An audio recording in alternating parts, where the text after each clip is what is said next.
en finalisant certaines et en initiant d'autres, en passant. En finalisant certaines et en initiant d'autres et passant le témoin de génération en génération, en nous étant assurés que des fondements solides sont en place et les jalons posés. Pour chacune de ces batailles,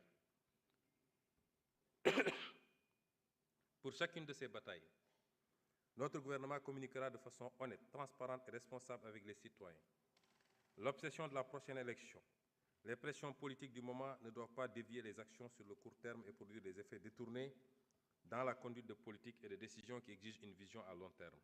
C'est maintenant qu'il faut redonner au plan son rôle et sa dimension diaïste au sens du président Mamadou Dia. Ainsi, l'agenda national de transformation, désormais unique référentiel de nos politiques publiques, élaboré en seulement 6 mois, entièrement par des compétences nationales, sera opérationnalisé à travers un master plan de 10 ans qui déterminera les choix de politique sectorielle et un plan d'action quinquennal qui encadrera rigoureusement la programmation et l'exécution budgétaire. La troisième rupture est celle d'une logique de dépense à une logique de résultat. Le sentiment largement diffusé aujourd'hui, c'est que l'impact d'une activité se mesure au montant dépensé. Il y a toujours des inondations. Pourtant, nous avons dépensé des milliards. L'agriculture sénégalaise va mal, mais non. Regardez tout ce qu'on a dépensé en subventions et en machines. Cette culture apparaît dans toute l'ironie de sa splendeur lorsqu'on présente un budget de 7 000 milliards comme une prouesse. Ce qui compte, ce n'est pas de dépenser des milliards, c'est de bien dépenser ces milliards pour changer dans les faits et pour le mieux la vie de chaque Sénégalais. Ainsi, notre gouvernement travaillera à réorienter notre administration vers une culture de résultats. Notre priorité, ce ne sera plus combien de milliards ont été dépensés, mais bien l'impact relatif de chaque franc dépensé. Nous allons bâtir un État sénégalais capable, avec moins, de faire mieux. Du reste, cette logique du résultat et de l'impact ne sera pas seulement valable pour les dépenses issues de nos ressources publiques, elle le sera tout autant pour les ressources issues de nos partenaires au développement.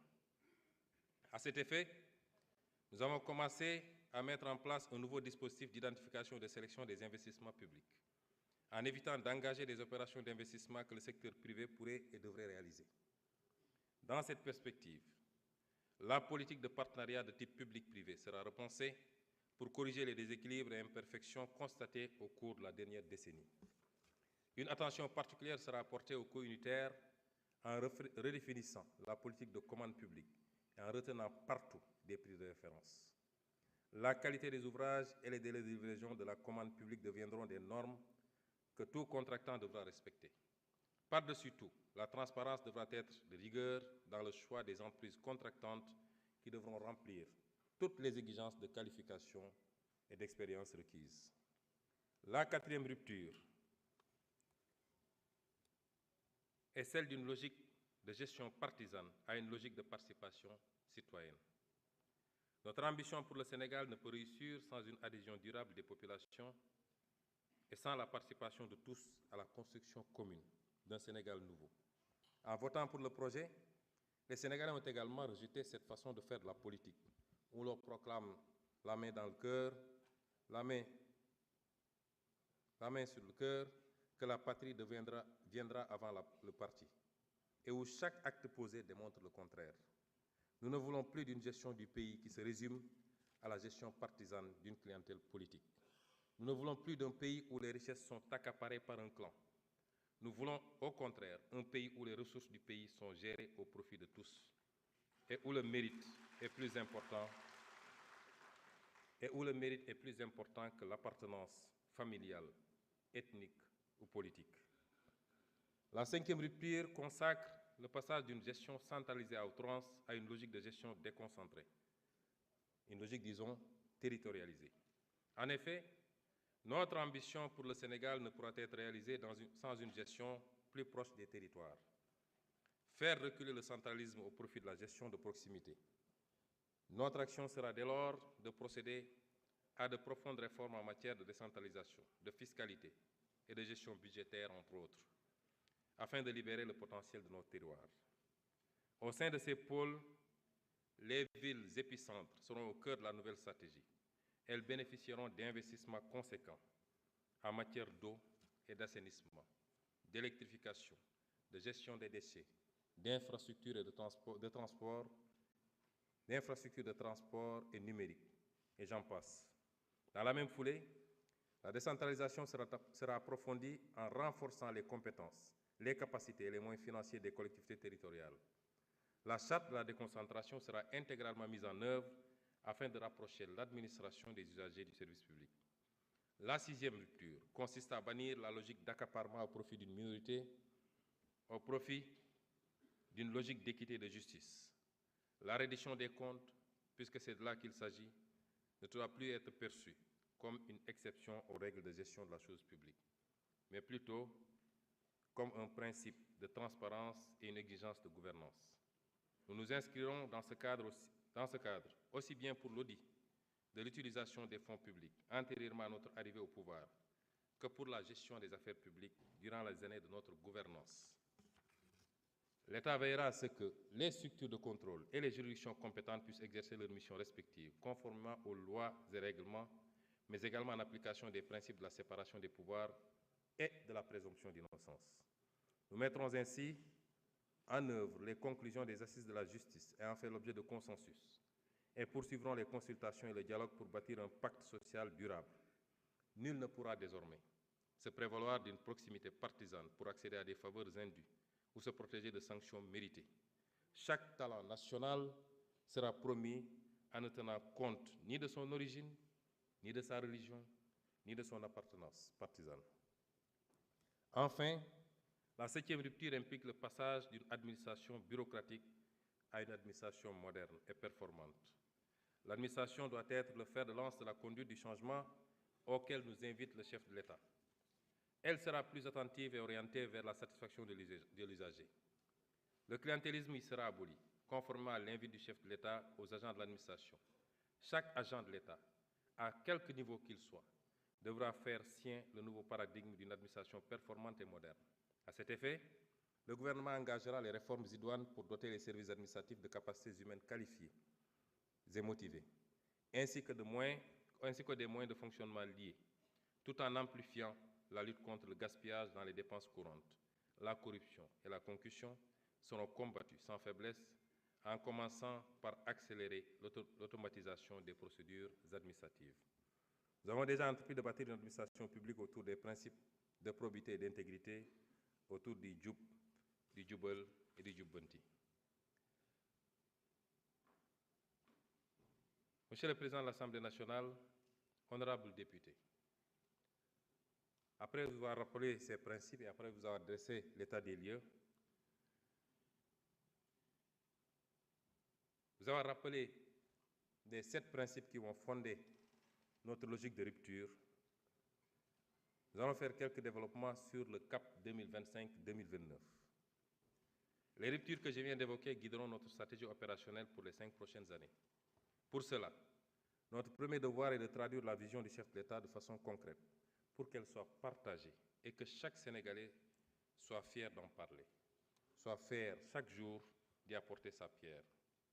D'abord, un Sénégal souverain sera une réalité tangible si nous nous en donnons les moyens en matière économique, énergétique, alimentaire, pharmaceutique, scientifique, technologique et sécuritaire. Un Sénégal juste repose sur une véritable paix sociale, une nation où règne la justice, l'équité, l'unité et la cohésion nationale. Un Sénégal prospère implique de tripler le revenu par habitant pour rejoindre la catégorie supérieure des pays à revenus intermédiaires, et cette ambition sera réalisée grâce à une croissance annuelle minimale de 6,5% sur 25 ans qui transforme qualitativement la vie des populations. Croissance inclusive, s'entend, et une croissance endogène également. Monsieur le Président de l'Assemblée nationale, honorables députés, l'agenda national de transformation se décline en 4 axes, à savoir, premier axe, une économie compétitive. Deuxième axe, un capital humain de qualité et l'équité sociale. Troisième axe, un aménagement et un développement durable. Et enfin, quatrième axe, une bonne gouvernance et un engagement africain. Pour réussir ces axes, il y a des prérequis indispensables. Les conditions de succès de cette vision reposent sur des prérequis relatifs à la présence d'un État stratège, sachant anticiper les mutations, sachant planifier les actions, sachant réguler efficacement et dans la transparence les politiques publiques. Ces prérequis ne sont toutefois pas des conditions suffisantes dans le cas des pays en développement comme le Sénégal, fortement dépendants des flux de financement et d'investissements étrangers. Il leur faut impérativement résoudre cette problématique de dépendance en relevant sensiblement leur capacité de mobilisation de ressources internes au travers de la politique fiscale, l'approfondissement du marché du crédit bancaire et du marché financier, mais surtout la promotion de mécanismes alternatifs de financement. Concernant la politique de relèvement sensible des recettes de l'État, la fiscalité, et il ne faut pas que les Sénégalais en aient peur, parce qu'elle est la base et le soutien de toute action politique et de toute capacité à relever l'offre de biens et services publics. La fiscalité est certainement le maillon le plus important de la politique budgétaire. Cependant, le Sénégal peine à mobiliser de manière optimale les recettes fiscales, principal instrument de financement souverain. Aujourd'hui, nous sommes à un taux de pression fiscale d'un peu moins de 18%, en deçà donc du ratio de 20% fixé par le critère de convergence de l'UEMOA. Notre ambition est d'atteindre et de maintenir un taux de pression fiscale supérieur ou au moins égal à 20%, ce qui correspondrait à des recettes additionnelles de plusieurs centaines de milliards annuels. Ce résultat est largement à notre portée si notre système fiscal et notre administration fiscale et nos administrations fiscales et douanières qui l'exécutent sont purgées des tares qui plombent leur action. Il s'agit notamment de juguler le phénomène incontrôlé des niches fiscales avec son corollaire mal ou sous-évalué de perte de recettes. Monsieur le Président de l'Assemblée nationale, honorables députés, dans le cadre de l'ambitieuse réforme fiscale que je propose, mon gouvernement s'engage ici et maintenant à formuler et à mettre en œuvre des mesures fortes de rationalisation des dépenses fiscales afin de réduire progressivement l'impact des exonérations sur la mobilisation des recettes, tout en restaurant des marges budgétaires pour le financement de notre politique économique et sociale. Notre politique fiscale conciliera le besoin de mobilisation des recettes fiscales à la politique de promotion des investissements dans le pays. Pour relever ce défi, le Sénégal procédera à l'évaluation d'impact économique et social des avantages fiscaux au-delà des évaluations budgétaires habituelles. Aujourd'hui, l'analyse des données sur les dépenses fiscales donne l'impression d'une générosité sans contrôle de l'État, pour des résultats dont l'efficacité n'est pas démontrée. Ces dépenses évaluées sur la période 2019-2022 s'élèvent à 2 232 milliards de francs CFA. Cet exercice devrait être un instrument de pilotage permettant d'apprécier l'efficacité et l'efficience des dépenses fiscales.